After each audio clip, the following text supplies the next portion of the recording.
Well, welcome, folks. There may be others dribbling in. We had a number of registrations, and sometimes people register to get the recording. Sometimes they're running a few minutes late because they're bouncing from meeting to meeting. But I am really excited about this opportunity. And what I really want to do is say the way we see today is a chance for you to learn this information, but also for you to be thinking about how do you turn around and share this information with others and activate the networks that you are in. So think of this like a train the trainers kind of moment. We are in a very critical moment in time for advocating for fair funding for our children in schools. And you're going to hear more about why the timing is so critical and what you can do about it from Priyanka and Symbol, who are both representing Children First today. And I'm really thankful for them. I've seen this presentation. I thought I knew a lot about fair funding. I was wrong. I only knew the tip of the iceberg. These two are experts. So you're going to learn so much. And what I really hope is it'll be informal. You can ask a lot of questions, but be thinking about how can you turn around and use this information both individually and through your networks. With that, I'm going to kick it off to Priyanka, I think. Thank you so much, Jenny, and thanks for having us. I'm Priyanka Reyes-Kaura. I'm the K-12 Education Policy Director at Children First. I'm also a former reading teacher, and I really admire the work that you all do. And I see so many connections between expanding literacy access and building fair funding in Pennsylvania. So I think this is a real team effort. Really excited to be with you today. My work focuses on school funding at the state level, and I'll pass it over to Symbol to introduce herself too. Hello, everyone. My name is Symbol Lai. I'm the Philadelphia Mobilization Policy Director at Children First. I'm very excited to be here today. And my work focuses a lot on city council and the administration in the school district. Yeah, we're in the final rounds of a very heated budget advocacy that includes a school funding ask for more city investment in the school district. And I'll say a little bit more about that later. All right, so I'm going to share my screen and walk you through a little bit of context about the moment we're in, the political context, and what we can do to all be engaged in these next few weeks. I will say, I have a presentation, but it's super informal. So please just jump in at any time in the chat, or you can raise your hand and ask a question at any point, because I think this presentation will be better if it's interactive and if we're taking your questions and feedback as we go. All right, so a lot of this information that I'm sharing comes from Children First, but we're part of a larger statewide coalition called PA Schools Work. We've been working on school funding for many years, but this year, as Jenny said, is a very unique one because we have a lot of things going for us in Harrisburg to really change the trajectory of school funding across the state. So one of those pieces of context is that, as all of you probably know, we have a huge legal win at our fingertips. Last year in February, the Commonwealth Court declared that our school funding system is unconstitutional, that it unfairly underserves students in underfunded school districts, and that the state needs to do something to fix that. And so this year, there is a very ambitious plan on the table. It was first proposed by a bipartisan commission called the Basic Education Funding Commission, and then later was adopted in full by the governor. So we have a really ambitious plan. I'm going to walk you through the details of that. Oh, and this is a PDF, so I have to scroll.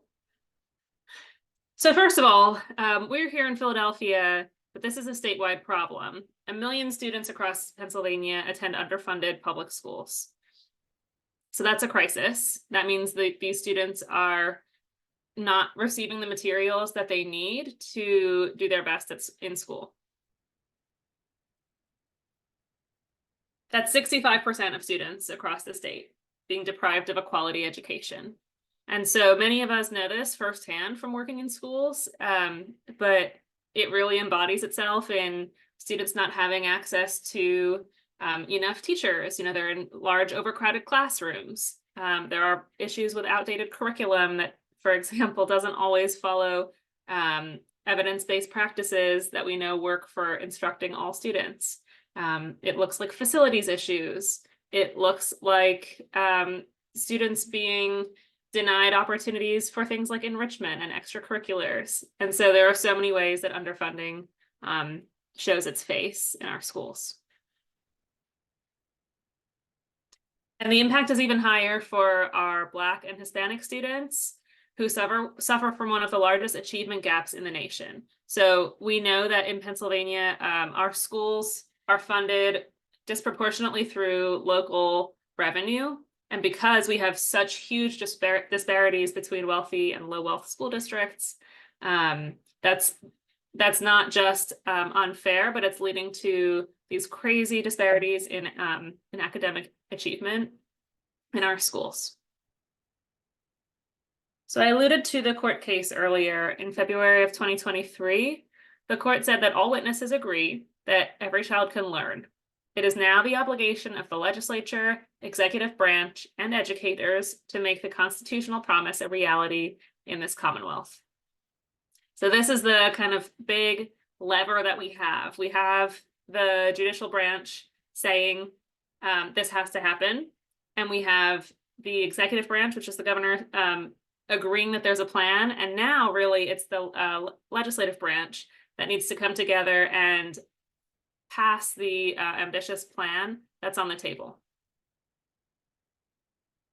So I'm going to walk you through this proposal. It has a lot of parts. And I think when I was told about this group of amazing experts, I was told that you guys are craving like technical information and that the sort of nitty gritty would be welcome here. So I'm going to go into the weeds a little bit. So this will be a good point to stop me as I'm going if I go too fast, and we can revisit any questions. Okay, so this framework that I keep calling like the plan or the governor's plan or the budget proposal starts like this. Step one is that the state will provide an increase to basic education funding and special education funding for every district in the state. It's largely an increase using the existing formulas, but with some very minor smoothing out components, like for example, a slight change to the way that low-income students are defined, and smoothing out things so that school districts don't see major gaps, major jumps or drops year to year based on these small demographic changes that can happen in their districts. So really very minor changes. And the increase that's on the table for next year is $200 million increase for basic education funding and $50 million increase for special education funding. Again, that goes through the existing formulas. So that's for every school district. And then step two is a bunch of reforms that are new and that are pretty transformative. In step two, there are lots of sub-steps. The first one is to update the base to protect districts that have shrinking enrollment from seeing reductions in funding due to decreases in ADM. I'm going to break that one down. A lot of school districts in Pennsylvania will have been seeing declining enrollment, especially in western parts of the state and rural parts of the state. And so in those school districts, there's like a constant fear that every year, if people move out of the area and enrollment declines, they're going to lose a lot of funding. So step one of this, and let me also say, a lot of those small rural school districts are very underfunded to begin with. It's not like they're swimming in money. Vast majority of them have gaps in what they would need to serve their small populations. So step one says, for those school districts that are seeing shrinking enrollment, we're just going to preserve the amount of funding that they get as it is right now. That's a huge win. It says we're going to protect the base. And these school districts, by the way, are largely in Republican areas. They're in parts of the state that don't always win from other parts of this proposal, but they get a huge boost in stability, and won't have to worry about losing funding in future years because of this protection. That first part, I will say, like, a lot of people don't understand that, that over half of our school districts are getting this major protection. And so we need to really talk about that when we hear things like people saying Philadelphia gets all the money. It's actually not true. There's huge protections for small rural districts too. And yes, thanks, Jenny. People should definitely feel free to add in questions. So in step 2, the second part that probably more of you have heard of is this concept of adequacy targets, which I'm going to dive into a little bit more later in the presentation. But the really big revelation in this whole court case and the aftermath is that we need to give each school district the amount of money that serves its current students and meets adequacy, so that every student has enough. And so there was this big calculation done as part of the court case, and then it was updated as part of this 7-year plan, where adequacy targets were calculated, and every school district's funding allocations will be based on what is actually needed, as opposed to in the past where funding was distributed like willy-nilly, kind of based on political feasibility and lots of other factors.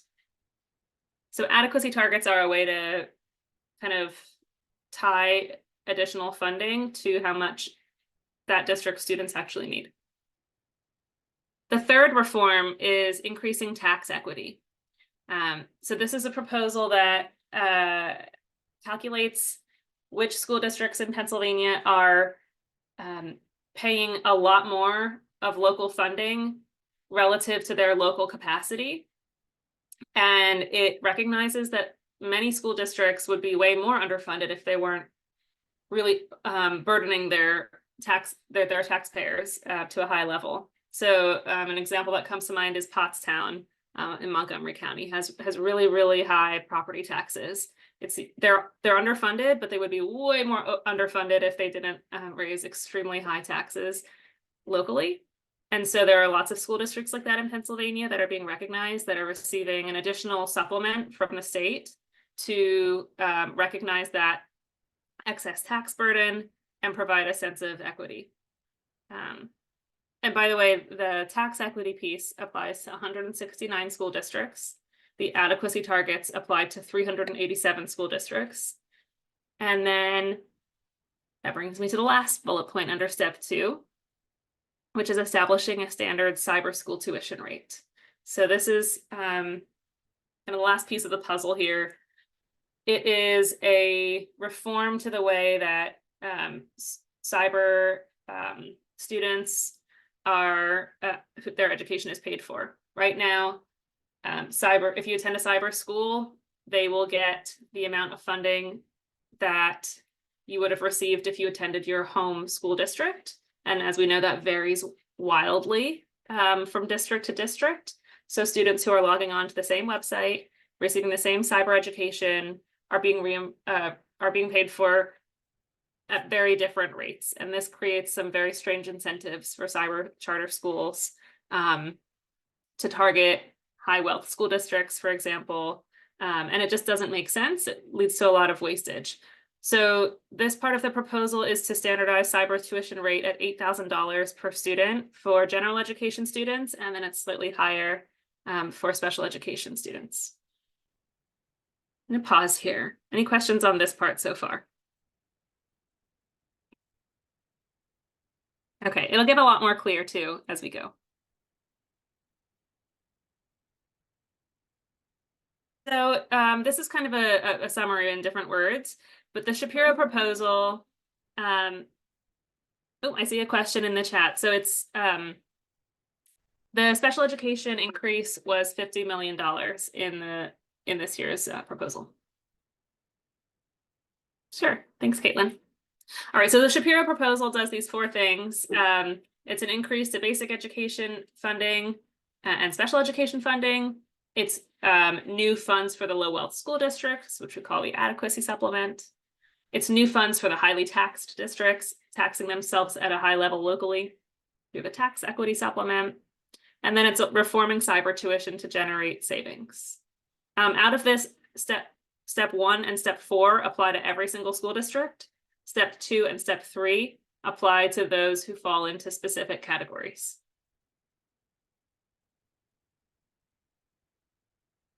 Zooming in on Philadelphia a little bit. Philadelphia currently has a $4.5 billion budget.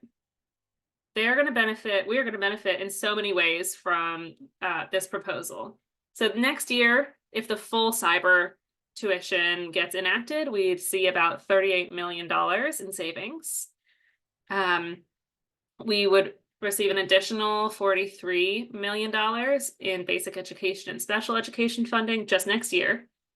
In adequacy, we would receive over $200 million. And all of that added up across all 7 years would add up to $1.5 billion. That's how much it would take to really right-size Philadelphia's education funding. So as you can see, it's a huge, huge amount of money because Philadelphia serves so many students, and the different sort of forms that this funding takes really add up to something really large. So this slide really goes into the same 4 elements that I've talked through before with a few more numbers. The first one, it's that updating the base. It's the protection of the small shrinking districts. This will overall be about $1 billion in year 1. And it really accelerates how quickly shrinking districts are able to meet their adequacy targets compared to other low spending districts.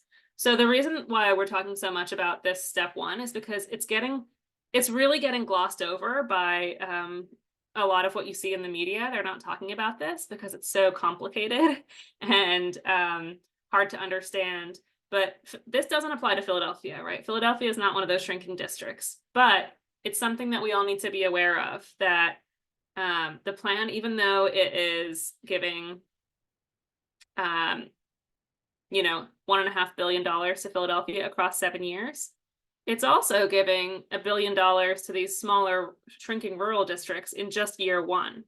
And so that's going to be really important for us to think about, that the smaller districts, they're getting their full benefit through the protection of their current funding right away in year 1.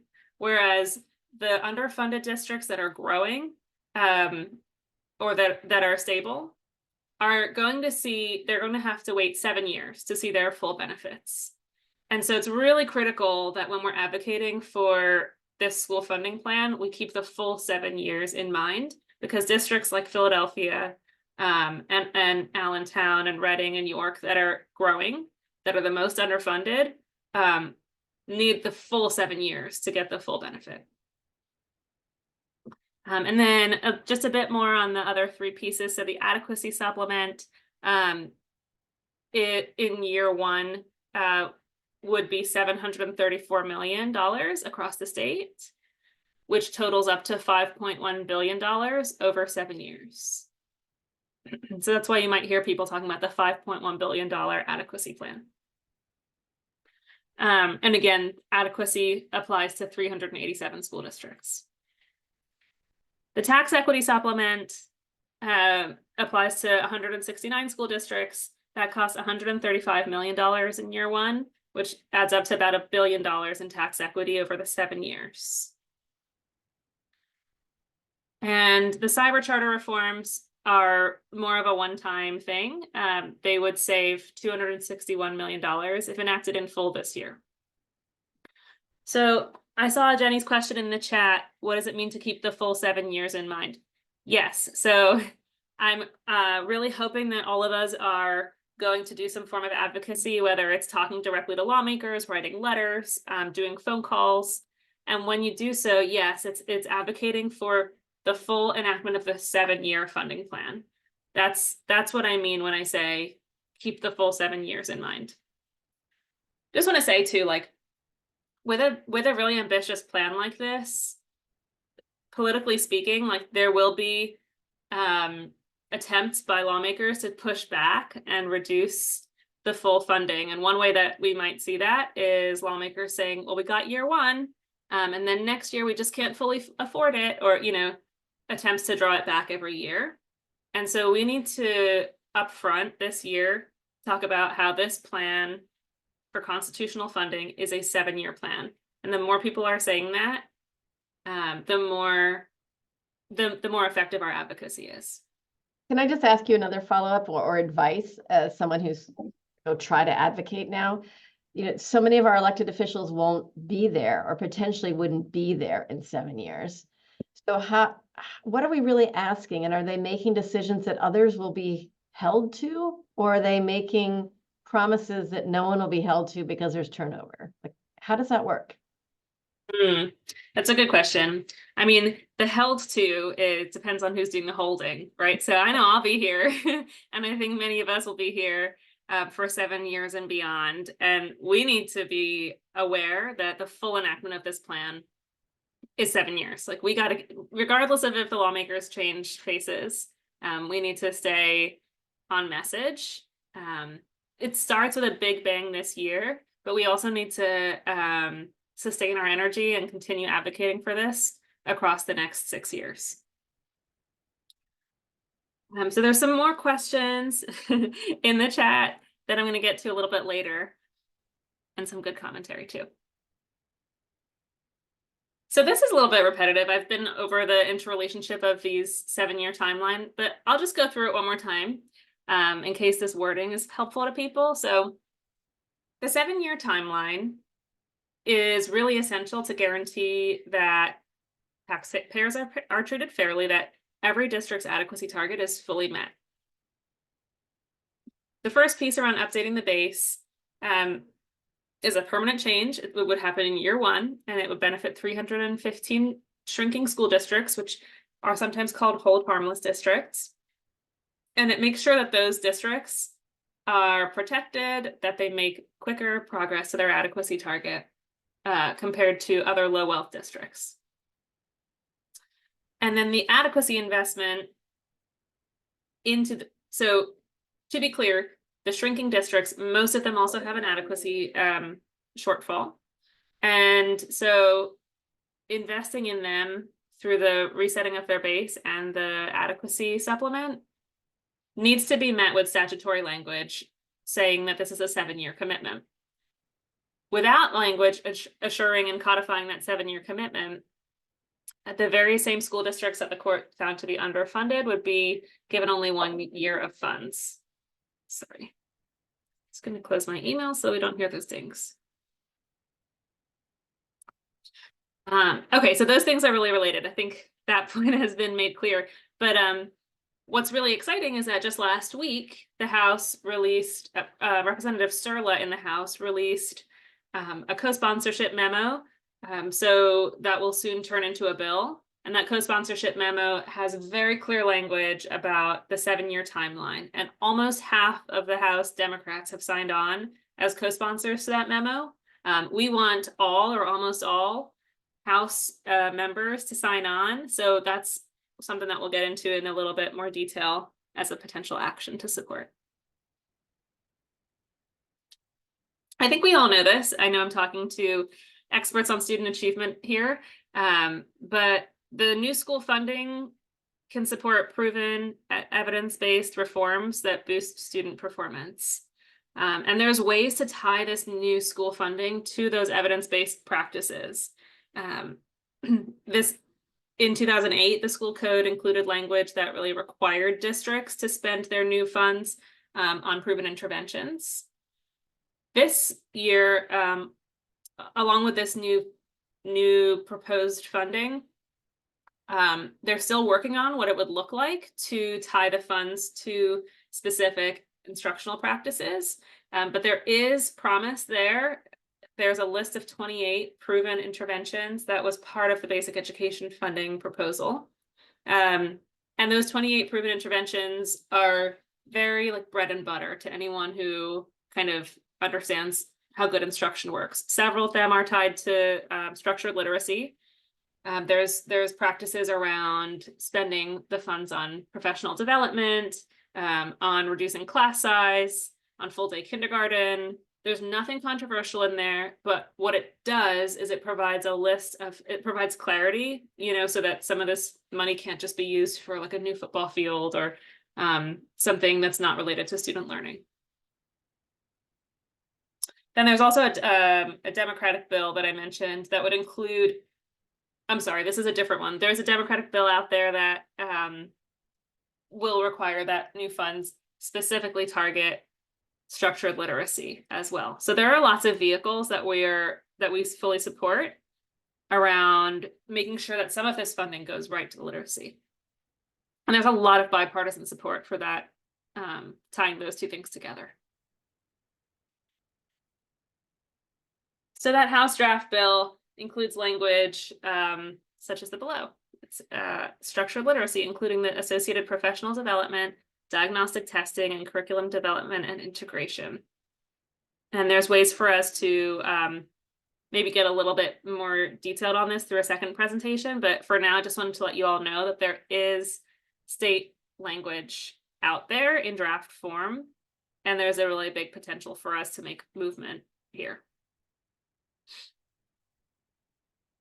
So some of the questions in the chat are related to this question, like, how is this calculated? Why is it 7 years? So I'm going to go into a little bit of explanation on how these numbers came to be, because it's a lot of numbers.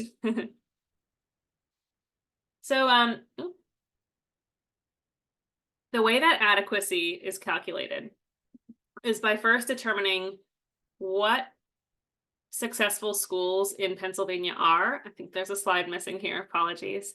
But what successful schools are based on benchmarks that the state sets. So it's PSSA passing rates, Keystone exam pass rates, graduation rates. And there's a determination of 75 model school districts across the state. Outliers are removed. So outliers being districts that are very successful, but that spend a very high amount of money. Those are removed. But then a wide range of school districts that are considered model school districts for funding are kept in. And based on that, the formula will calculate current expenditures divided by student need. So it does that to say, some of these successful school districts have a high level of English learners, for example, or a higher level of students living in poverty. And so the adequacy formula accounts for those things using the same weights that are in our basic education funding formula.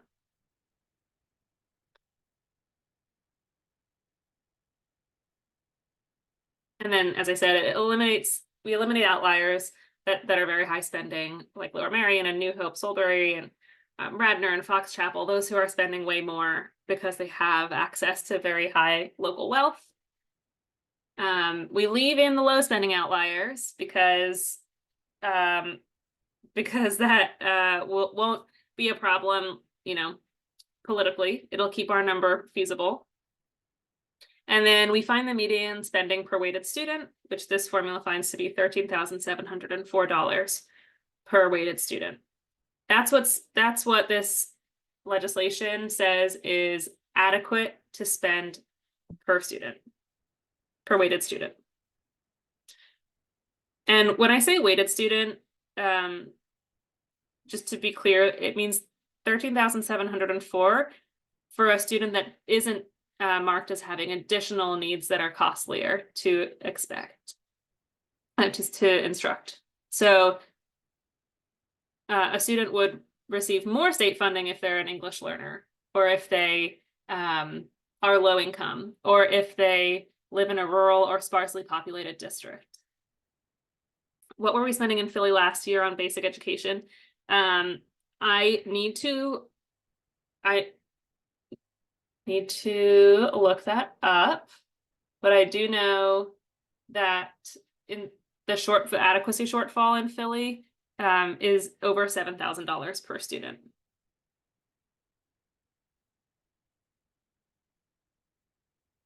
Okay, so then after that, we take the successful schools adequacy target and multiply it by every district's needs, you know, based on those student weights that I just explained. And through that, we calculate an adequacy shortfall, which is the adequacy target minus what the district is currently spending.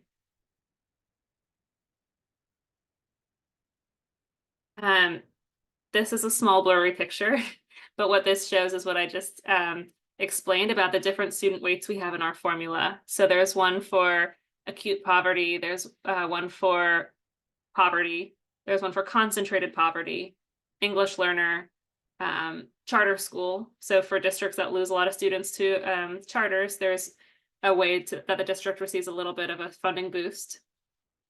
And through that, we determine the weighted student head count. So after the target and the shortfall have been calculated, the next step is to determine the state share of funding. The state share is the funds that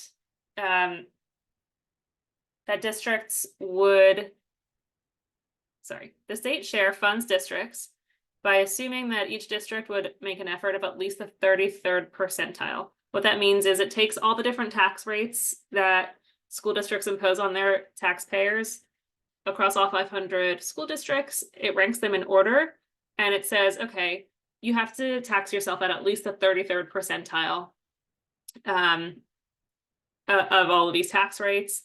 Districts that are at the 33rd percentile or above will get their full adequacy share. Districts that are taxing themselves below the 33rd percentile get the share that they would receive if they were generating funds at the 33rd percentile. What that means is that the state isn't going to pay all of the adequacy shortfall if they determine that the district could generate some of those funds themselves internally. So it's not giving a whole lot of state funds to districts who are just choosing to undertax themselves. And all of that adds up, and that's where we get these large numbers from. The aggregate adequacy shortfall across the state is $5.4 billion. And of that, the state share is $5.1 billion.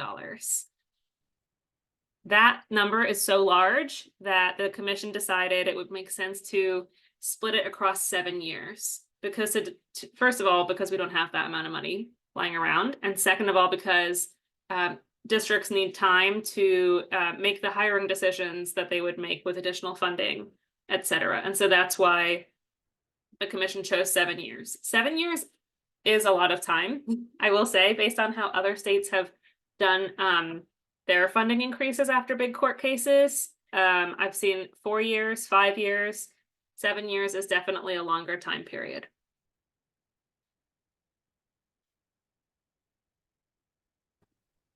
Can I ask a question about the 7 years? Yes. So if the shortfall currently would take 7 years to pay off, in year 8, is there not just a new shortfall? Like, why would we not have the same problems recreating every year? If you're really only back paying from the past, but you're using the same systems moving forward. Are you saying because like inflationary factors would mean that things get more expensive over time? No, maybe I just don't understand, but if it's gonna take 7 years to pay off the inequity, the inequitable payments between districts, but we're still taxing and getting money in the same way that we did before, why wouldn't there just be a new shortfall every year? Got it. Okay, because that's a great question. The key reason why new shortfalls should not develop is because every year the new money gets folded into the base. So next year, Philly would get $200 million in adequacy, and it's not just $200 million for next year. That's protected every year moving forward. So it's increasing the base annually. And so Yes. by year 7, we are at what the base should be going forward. And then the key is to maintain what's happening in year 7 in the out years.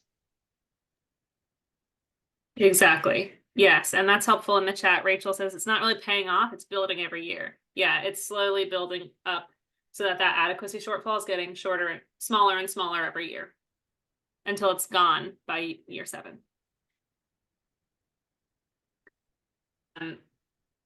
That's the hope. So after year 7, at least the state's share of underfunding would be gone and school districts would be at a level playing field. So of all the 500 school districts, there are widespread funding gaps. 416 of them have either an adequacy or equity shortfall or both.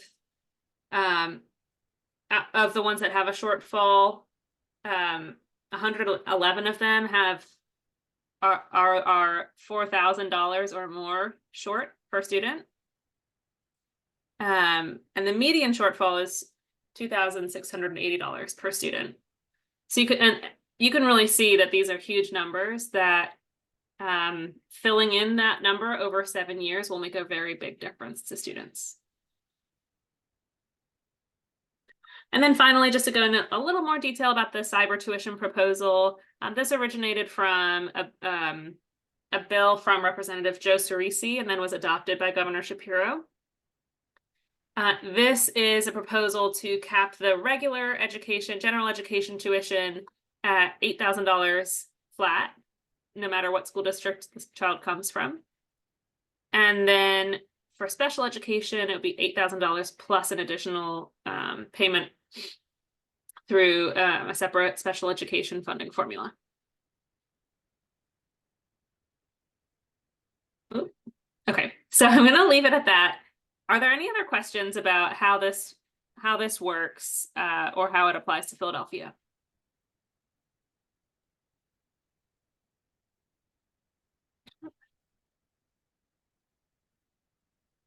Okay, so there's a question about brick and mortar charters.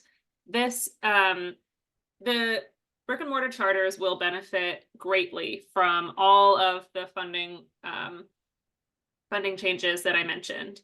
The cyber tuition reform does not apply to them.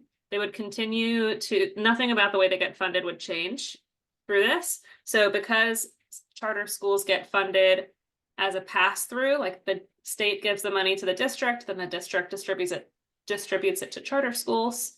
When the district sees increases in fundings, the charters would also benefit. Yeah, thank you. And David, yes and no. So the evidence-based elements around structured literacy and other research-backed practices yes, they're just a proposal, but there is a separate bill. It's not part of this funding bill, but there's a separate bill that would propose to tie those two things together. There's not yet a mandate on how the districts need to use the funds. So all of that, like whether it's a mandate or whether it's guidance, is still up for discussion. There's definite bipartisan support for some form of accountability, but whether that happens on the front end, like a district has to apply for funds and prove how they're going to use it versus receive the funding and then report back on how they use the funds. All of those decisions have not yet been determined. So those are proposals. And yeah, I agree. Teach Plus does have really good content on the structured literacy bills, so we can share those out too. Other questions?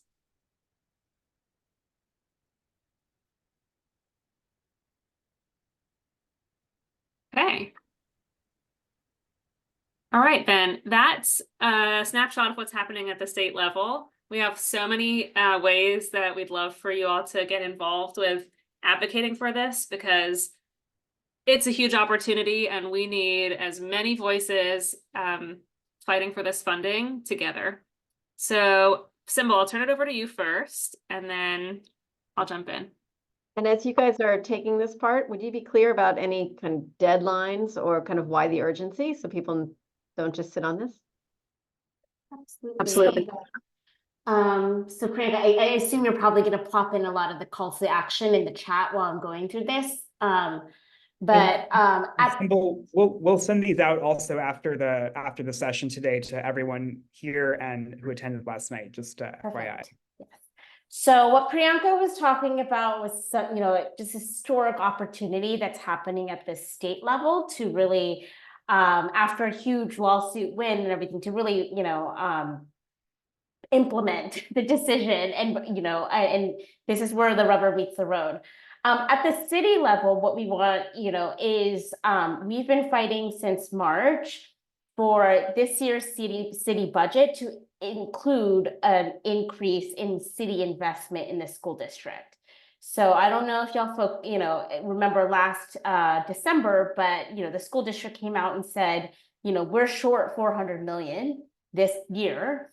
We need 400 million just to avoid any sort of cuts, right? There's a city proposal at the table right now during this year's budget process to kind of increase the city investment, the share of property taxes going to the schools by 1%. So an additional 24 million, right?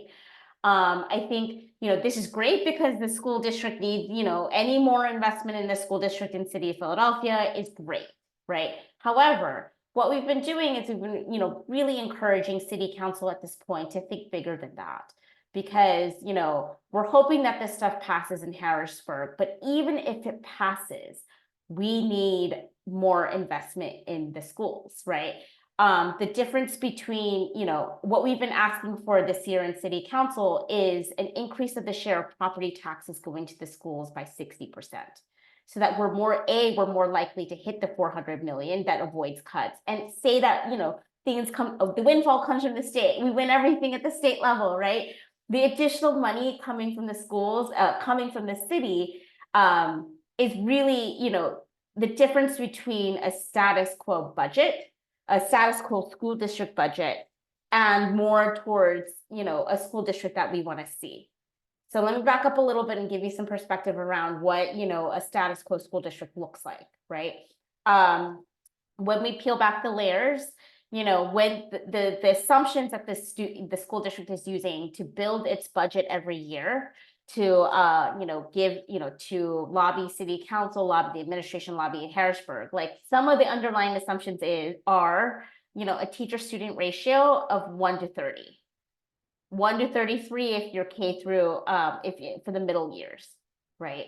It's a student to counselor ratio of 1 to 649 students. It is, yes, I've seen some faces, right? It's really, this is what a status quo is, right? And what we're trying to get city council to see is that, Harrisburg nothing in Harrisburg is set, right? There's no guarantee that Harrisburg is going to come save us, right? And B, like, we need to invest in schools, because what we have in the status quo, when council's talking to city, the school district, asking about academic outcomes, asking why our kids aren't reading by 3rd grade, asking how they, what kinds of supports are given, like, fundamentally, this is around, like, we need more money, right? Until we have more money to hire more teachers, to recruit new teachers during a nationwide teacher shortage, and without more money to get more counselors, to get more curriculum, to do, consistent professional development so teachers are up to speed with the science of reading and can implement them in the classroom. Like, we're not driving down these, we're not driving up, academic and performance. We're not driving up student supports and student wellness in any, in a big way. We're kind of shifting chairs around the Titanic or bailing out water as we speak, right? But what we need is more investment so that we can, we're not thinking about the status quo, and we're moving the needle towards a district that we actually want to see, right? And so, I think this year's school funding fight is really historic on 2 fronts. One is at the state level, because we had a huge win last year with a court decision, and now we have to actually, implement this. And at the city level, because we have a new mayor, we have a new council president, we have a largely new city council, and we really want them to see, you know, there needs to be, we want them to invest in kids, you know, and kind of play that, you know, and play and start thinking about, you know, our schools in a way that's not kind of enmeshed and just like inculcated from years of underfunding, and like more around like how do we flex our muscles to actually get the city, you know, the district to a place that, you know, that we were what we think, like what we want kids to have, right? And so that's my really brief pitch around the city council fight. I will say that, you know, and Priyanka, you can jump in a little bit this, you know, around this. Politically speaking, we're on two different timelines, right? There is a little bit of urgency around the city council stuff because we're, you know, we have finished up with budget hearings. We have finished up with public testimony days around the budget. And now council is in the process of negotiating the budget. And so the next couple of weeks is really, really crucial because we need to stay top of mind, you know, in city council. So that council members are remembering, you know, 400 million, 60% more city investment in schools, right? They're hearing from folks every single week around this. While they're doing, you know, their negotiations and member-to-member meetings. And B, it's really, you know, this time is when, you know, when they're negotiating, it's when they're thinking about and hammering out the framework of the budget. And so these big asks, these big transformative asks around 60% of the property taxes going to the schools, more, you know, city investment going to schools, a school district that we want to see, right? This comes out now, right? This comes out now and everything, and it's more likely to get ingrained into the budget hearing, you know, into this year's city budget now versus later on, you know, because this is think about it, right? Do you want to see a teacher-student ratio of 1:30? Or do you want to see something more along the lines in the suburbs? Do you want the school district of Philadelphia to fill all the vacancies at the district and be competitive on a national market for the best teachers in the country?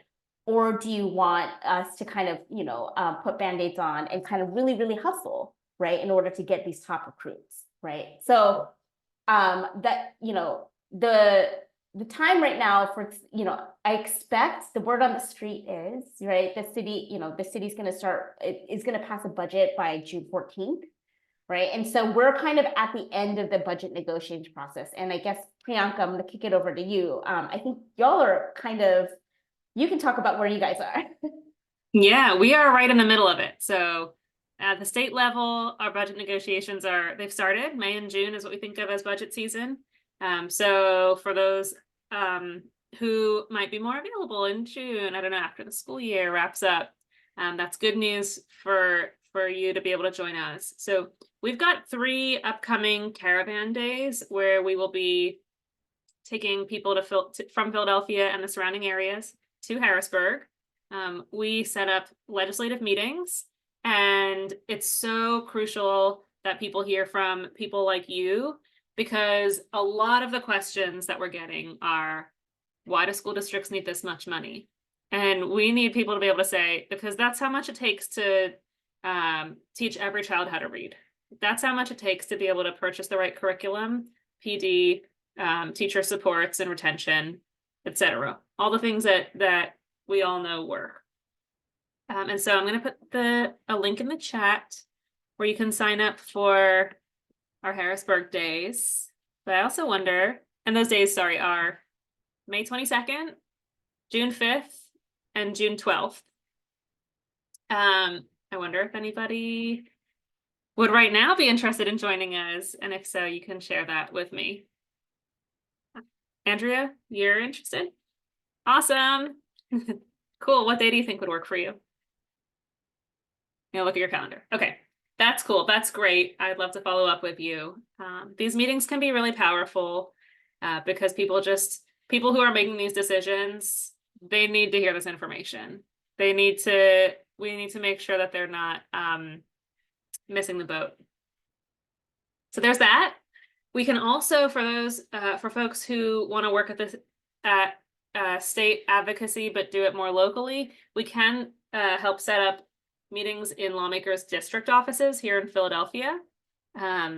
It's just that it's getting to be budget season, so lawmakers are more going to be in Harrisburg than they're going to be here. So that's a little bit more effective, but let us know. I'm going to put my email in the chat. Awesome, Andrea. We will sign you up for May 22nd. I'll be in touch. I'm putting my email here. We'll work out all the details. And yes, Clinton, for sure. You can stay a little after. Reading captains would be great people to include in this advocacy. Well, you already Okay, got one. Amazing. I love that idea. That's so great. So that's meetings. We also have phone banking. So many of our Philadelphia lawmakers are on board and they do support school funding. But to get this across the finish line, we also have to talk to lawmakers in other parts of the state who are not so on board. And so to do that, we have a phone banking system set up where you can call residents of other parts of the state, key communities, places like Erie and rural Lancaster and southwestern Pennsylvania outside of Pittsburgh, key communities that lawmakers are resistant to this change. And call people, and we have a script and we have a whole flow that makes it easy. And you ask those people to call their senator in support of the school funding plan. So I'm going to put another link in the chat where you can sign up for a phone banking session with us. I think that should work. Those are all virtual. We also have an in-person phone bank coming up at our Children First office at 10th and Spring Garden. Awesome. Okay. Thanks, Rachel. Shoot me an email if you can, and we'll get you all hooked up, or you can sign up directly at the link. But sorry, we have an in-person phone bank coming up next Thursday evening, 5:30. I'll put that in the chat. So at the city level, Priyanka, do you have anything else to? Okay, so at the city level, what we're doing is we're keeping our foot on the gas. So every Thursday until the budget passes, you can come down with me to City Hall to testify at a regular council session around, school funding. And y'all are amazing messengers because people, during the budget hearings, council members are already asking questions like, why are our kids not reading by 3rd grade? Like how is this happening, right? What is the district doing for X, Y, and Z, right? And I think, your voices are so important at this time because you work in the field, you see things from the ground up. We've been doing our due diligence and giving them the stats, giving them the, the policy stuff and everything, but really like your experience, your first person experience can really ground it for them. And ground the, like, what are you seeing when you work with students? If you work in a school, right? Like what, like that can really drive the message home for them. And B, I think your voices are really helpful because right now we need council to kind of make a turn in logic to think about like when we want to improve academic outcomes, when we want our students to be healthy and happy, the root cause of this is underfunding. Yes, there's issues with the district. Yes, there's stuff that could be better. Yes, there's little, conflicts and stuff that happens every day at a school at an individual level. But again, if we want more teachers, we need money. If we want more counselors, we need money. If we want better curriculum, we want PD for our teachers, we need money, right? And so this is not, this question of academic outcomes, reading by 3rd grade, right? One way, it's not the whole way, but a big way to actually move the needle towards, everyone passing the reading PSSA in 3rd grade, right, is by funding the schools. Because, I think right now, some of the structural issues is getting lost in the sauce, right? Like the Philadelphia School District is $1 billion underfunded.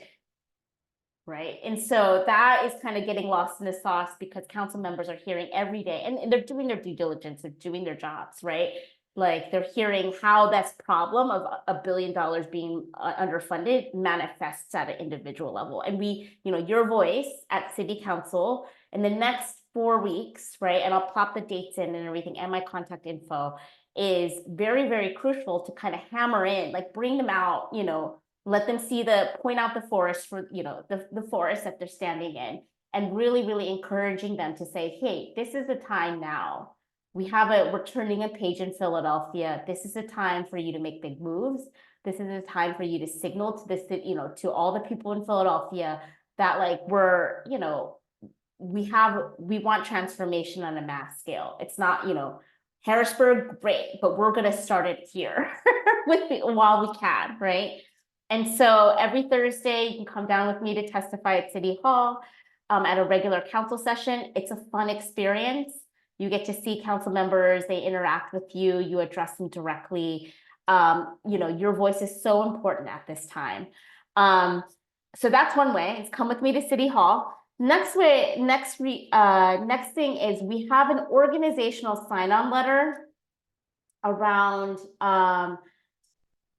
Children First's budget asks, and one of them includes the school funding and stuff. So if you have, if you're part of an organization, you're part of a neighborhood network, youth sports club, anything, right? We are collecting organizational sign-ons to deliver and for city council to deliver this petition to city council in the next 2 weeks while they're hammering out the details.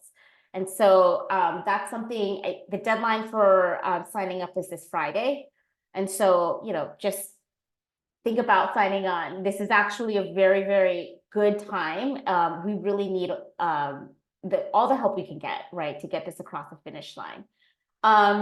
I saw in the chat, do you have folks help write? Yes, I will help you write your testimony. So usually for this, the next Thursdays and everything, anyone who signed on, I do a prep session with them, around 30 minutes, at least 30 minutes and everything to kind of talk folks through just even the logistics. And then also the main points that we want to hit. We have flyers developed, with data points that you can talk about that we can, integrate into your testimony. I can help, craft, kind of massage your personal experience in a way that can kind of really telegraph it up to speak to, some of the larger structural issues that we're trying to tackle here. And so let me put the dates in there and my contact info so folks can get in contact.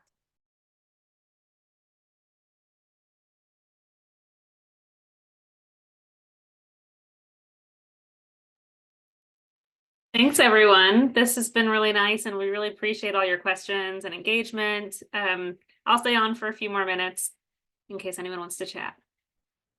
Priyanka and Symbol, thank you so much. And thank you to Children First for everything that you all are doing on this issue. And like I said earlier, I'll put together a list of links so that everyone who registered and or attended today and yesterday has what they need to take action.